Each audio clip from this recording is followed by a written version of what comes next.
নমস্কাৰ সকলোলৈকে সুপ্ৰভাত। মই এটা ৰেচিপি বনাব লৈছোঁ। ৰেচিপিটো কেনেকুৱা হৈছে এটা কমেণ্ট কৰি জনাব।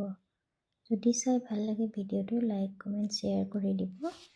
এই ৰেচিপিটোত মই অকণমান ময়দা লৈছোঁ আৰু অকণমান আটা, তাতে পালেং শাক অলপমান কাটি দিছোঁ।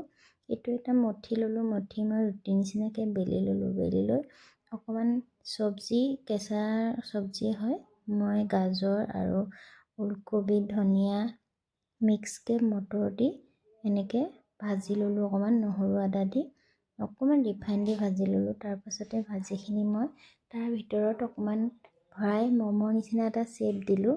এইটো আপোনালোকে ৰাতিপুৱাই হওক বা যেতিয়াই হওক টিফিনতো দি পঠিয়াব পাৰে। সৰু সৰু ল'ৰা ছোৱালীক দিব পাৰে। বহুত হেল্ডি হয় আৰু টেষ্টিও হয়। ইয়াত তেল ব্যৱহাৰ নকৰাকৈও বনাব পাৰি।